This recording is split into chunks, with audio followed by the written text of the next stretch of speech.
Dans l'actualité ce soir, la tempête sur les marchés financiers. La célèbre banque d'affaires américaine Lehman Brothers se déclare en faillite, victime de la crise des subprimes. Les bourses plongent, Paris perd près de 4%.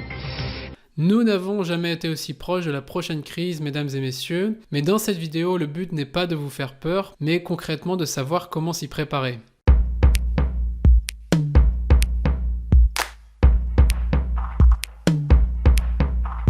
Donc je ne suis pas un expert en économie, donc je ne peux pas vous donner la prochaine date de la prochaine crise. En tout cas, ce que je peux vous dire, et ça c'est très simple, c'est qu'on n'a jamais été aussi proche. Pourquoi ? Très simplement, si on regarde les crises des 64 dernières années, donc nous avons eu 9 crises en 64 ans, donc ce sont les crises aux États-Unis, mais généralement, quand vous avez une crise aux États-Unis, vous avez une crise mondiale, car les États-Unis, encore aujourd'hui, ont un impact considérable sur l'économie mondiale.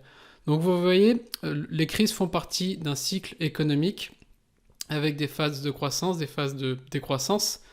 La dernière connue a eu lieu bien sûr en 2008-2009 avec la crise des subprimes. Et ce qui est important de retenir dans ce chiffre, c'est qu'en fait, en moyenne, on a une crise tous les 7 ans.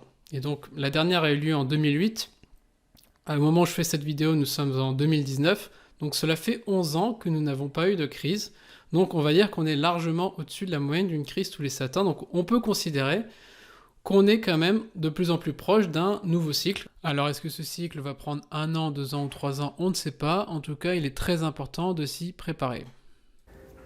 I think there's a lot of shit being hidden right now by money in the system that is going to be really gnarly, like really negative. I'm very, very concerned about the next downturn. Donc on vient d'entendre Gary Vee, qui est un entrepreneur très connu aux États-Unis. Donc Gary Vee n'est pas très confiant sur la prochaine crise.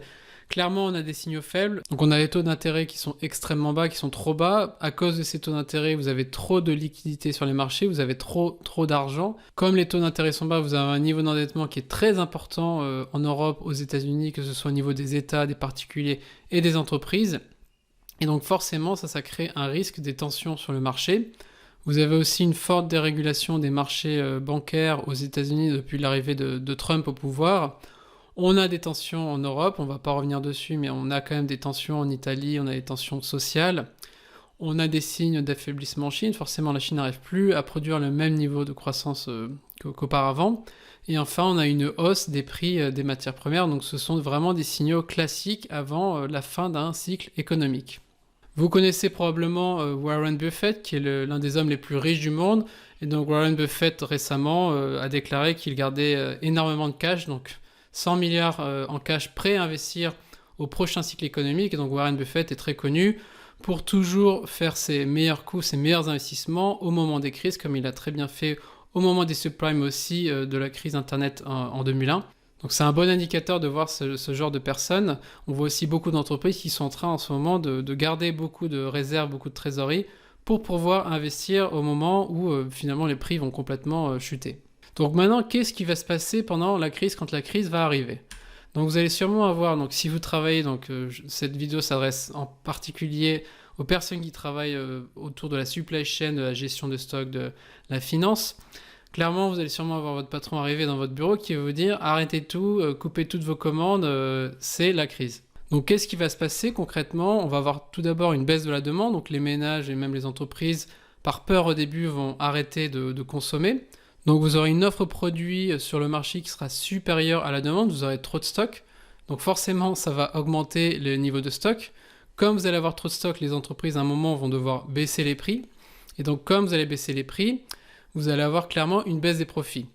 Dans un même temps, vous allez avoir une hausse des taux d'intérêt parce que les banques auront beaucoup moins de réserves et beaucoup moins de cash. Et donc, comme vous avez une hausse des taux d'intérêt, vous allez avoir un gros problème aussi de trésorerie. Ça va devenir très compliqué d'emprunter de l'argent, ce qui va aussi impacter vos profits et vos investissements. Donc les entreprises vont réduire leurs investissements. Et comme elles vont moins investir, par exemple, en marketing, en publicité, en innovation, vous allez avoir aussi une baisse de la demande. Et donc on va repartir pour un tour. Et donc c'est ça ce que l'on appelle un effet boule de neige. Concrètement, voici un exemple classique de mauvaise gestion de stock en cas de crise. Donc vous avez vos ventes qui vont subitement baisser pendant la crise. Et vous allez avoir, vous voyez votre stock, vous allez mettre beaucoup trop de temps avant de réagir. Donc vous allez avoir un énorme surstock donc ça peut être pendant plusieurs années. Et bien sûr, quand l'activité va redémarrer, vous allez avoir des ruptures parce que vous allez réagir trop tard par rapport à la demande. Donc on le voit bien sur ce graphe, on avait du surstock déjà avant la crise. Forcément, quand votre demande va chuter de 20, 30, 40, voire 50%, cela va générer des stocks considérables que vous allez mettre plusieurs mois, voire plusieurs années à liquider. Et quand l'activité va repartir, vous allez tomber en rupture. Donc un exemple très concret, les voitures, donc c'est vraiment un exemple facile. Vous voyez ici la courbe des ventes de voitures aux États-Unis. Donc les États-Unis vendaient près de 18 millions de voitures avant la crise.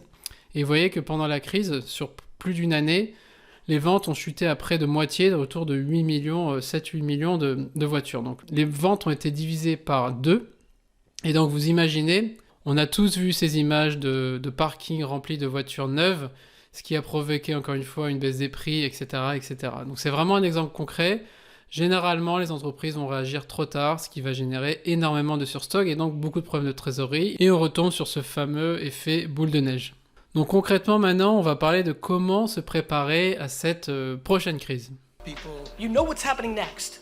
Right. So maximize cash right now. And maximizing cash comes in 2 ways. There's people like me who just makes a lot of cash. And there's people like my parents who spend no cash. If my parents and I teamed up, we'd be trillionaires, you know? So everybody here can figure out how they're going to maximize cash. For me, for most people who aren't capable of doing what I'm doing, which is just generate so much, it's probably better to be thoughtful about your spending. Donc on vient le voir dans cette vidéo, si vous ne parlez pas anglais, cette personne qui s'appelle Gary Vee parle de cash, donc tout le monde parle de cash en ce moment. Le but, ça va être vraiment d'optimiser votre trésorerie au maximum avant la prochaine baisse d'activité. Ce qu'il faut retenir, c'est vraiment très simple, c'est qu'une entreprise qui a une gestion saine avant la crise résistera mieux pendant la crise. Donc si on revient sur le graphe de tout à l'heure, on a vraiment 3 étapes très importantes. La plus importante, ça va être avant, ça va être de se préparer à la crise et d'essayer d'avoir une entreprise la plus saine possible, surtout en termes de niveau de stock, donc essayer de les réduire un maximum. Pendant la crise, il va falloir être très réactif pour limiter au maximum l'écart entre la demande et votre stock, donc limiter cet écart qui est ici.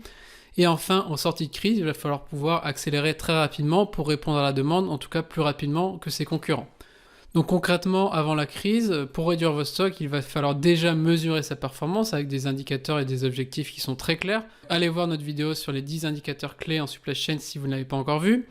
Bien sûr, il va falloir gérer vos stocks en fonction du risque, donc je vous conseille de mettre en place une classification ABC, X, Y, Z. Il va falloir nettoyer un maximum de produits qui sont vieux, obsolètes, dormants ou périmés pour pouvoir vraiment réduire votre niveau et dégager de la trésorerie. Si possible, réduire votre nombre de références, essentialiser votre offre pour avoir moins de produits dans votre catalogue qui ne sont pas indispensables.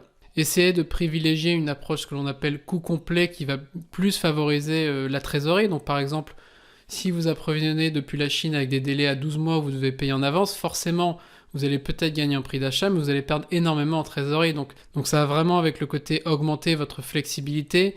Il vaut mieux à certaines périodes avoir des délais beaucoup plus courts en termes de paiement et logistique pour pouvoir être beaucoup plus réactif par rapport à une demande qui est à la hausse ou à la baisse. Et enfin, il va falloir être les prochaines années, les prochains mois, les prochaines semaines, être très attentif aux signaux des marchés pour pouvoir réagir le plus rapidement possible. Donc deuxième étape pendant la crise bien sûr, il va falloir freiner le plus rapidement possible, donc réduire vos approvisionnements le plus rapidement possible. Revoir vos prix pour supporter la demande, pour limiter la baisse de la demande. Revoir vos prévisions de vente très régulièrement. Donc ça encore, c'est une erreur classique. On va mettre trop de temps à revoir ses prix, trop de temps à revoir ses prévisions. Donc c'est ça qui va créer cet écart entre ce stock et cette demande. Bien sûr, il va falloir aussi continuer à investir sur vos produits phares, vos produits clés, pour ne pas être en rupture sur vos produits les plus importants pour vos clients, donc les codes A et B. Et bien sûr aussi revoir votre mix produit. Donc le mix produit c'est quoi? Renault probablement avant la crise vend beaucoup plus de SUV, 4x4, en tout cas des grosses voitures avec un coût plutôt élevé. On l'a vu à la dernière crise en 2009, 2010, 2011, 2012. On avait beaucoup plus de ventes de petites voitures comme les Twingo. On avait beaucoup plus de ventes de voitures d'occasion. Et on avait beaucoup plus de personnes qui allaient maintenir leur voiture au lieu de les changer. Donc vous le voyez, quand on parle de mix produit, votre comportement de vente de vos produits va changer. Généralement, ce qui se passe, c'est que vous allez vendre plus de produits moins chers et vous allez aussi avoir beaucoup plus de maintenance au lieu d'avoir des achats de produits neufs. Enfin, troisième étape, en sortie de crise, il va falloir revoir vos prévisions à la hausse le plus rapidement possible, approvisionner au plus vite. Donc ça, c'est vraiment une erreur classique, c'est que les entreprises mettent trop de temps à réagir aussi parce qu'elles n'ont plus les ressources pour réagir. Il va falloir donc réinvestir avant vos concurrents en termes d'innovation, de stock, de recrutement, éventuellement de logiciels ou de machines. Et il va falloir bien sûr aussi maintenir cette gestion saine après la reprise pour ne pas retomber dans ces défauts de problèmes de gestion de stock. Donc si on revient sur la courbe de tout à l'heure, ici on voyait la mauvaise gestion avec trop de stock avant, pendant et pas assez après la crise. Le but, ça va être d'essayer de coller un maximum la demande, vous voyez sur la courbe verte, avec moins de stock avant, essayer de réagir beaucoup plus rapidement, donc ça sera jamais parfait forcément, et ensuite de repartir le plus vite possible. N'oubliez pas qu'il y a toujours des opportunités, donc une baisse de demande en valeur, vous allez avoir une hausse des demandes des premiers prix. Baisse des investissements, ça veut dire aussi une hausse de la maintenance. Baisse de trésorerie et de profit, vous allez avoir moins de concurrence. Moins de concurrence, vous allez donc prendre des parts de marché si vous avez une gestion qui est plus saine. Et aussi moins de concurrence, vous allez aussi pouvoir recruter plus de talents plus facilement. Donc vous avez toujours des opportunités. On l'a vu avec Warren Buffett tout à l'heure. Profitez aussi de ces opportunités pour développer votre business. You keep saying how excited you are about this big depression and the depression that's coming out. Yes. And you're half joking, half not, but No, really... I'm 100% fucking serious. Okay. There's no joking. I've eaten shit for the last 9 years to put me in a position to capitalize. Donc voilà pour cette petite vidéo. Le but, encore une fois, n'était pas de vous faire peur, mais d'essayer de vous faire prendre conscience qu'il faut se préparer avant. Donc ce que je vous propose comme plan d'action, c'est déjà d'analyser ce qu'il s'était passé avant dans la dernière crise en termes de vente, si vous avez les données, pour essayer de bien comprendre le mix produit et les opportunités. Très important, je pense qu'il est fondamental d'essayer de réduire vos stocks de 10 à 20% sur vos produits à risque, si ce n'est même de 10 à 20% sur votre stock total. Donc je pourrais vous expliquer comment faire. Essayez d'augmenter un maximum votre flexibilité, que ce soit au niveau des délais, de la production, mais aussi au niveau de la demande avec vos clients. Essayez de réduire vos délais de paiement pour améliorer votre trésorerie et votre cash. Enfin, définissez 3 priorités qui sont très simples et très claires et sensibilisez tous vos départements. Si vous voulez aller plus loin, je vous invite vraiment à lire le livre sur Warren Buffett. Donc le livre en anglais s'appelle Snowball, donc c'est l'effet boule de neige. Donc c'est quand même un livre qui fait 832 pages, donc il faut le lire. Mais c'est vraiment très intéressant et vous allez bien comprendre sa logique très long terme, mais aussi sur toute sa logique de cycle économique avec toutes ces crises. Je vous ai mis aussi quelques vidéos de notre ami Gary Vee qui est toujours très, très intéressant à écouter. Enfin, plus concrètement, je vous conseille vraiment d'aller voir ces vidéos sur notre chaîne ou sur notre site. Donc réduire son stock, 10 solutions. Comment calculer et optimiser ses stocks de sécurité et comment mettre en place une analyse ABC XYZ pour mieux identifier les produits à risque. Vous avez aussi un PDF qui est offert avec 10 solutions plus détaillées pour réduire votre stock. Et enfin, pour ceux qui veulent aller beaucoup plus loin, donc je viens de lancer un nouveau programme sur le cadre réel d'une entreprise qui a réussi à réduire son stock de 21% en 6 mois, donc ça fait plus de 17 millions d'euros de réduction de stock. Et donc concrètement, je vous expliquerai donc sur 45 étapes, donc vous avez 45 vidéos qui vous expliquent comment réduire votre stock de 10 à 30% sans impacter vos clients, donc tout en maintenant ou en augmentant votre taux de service ou votre taux de disponibilité.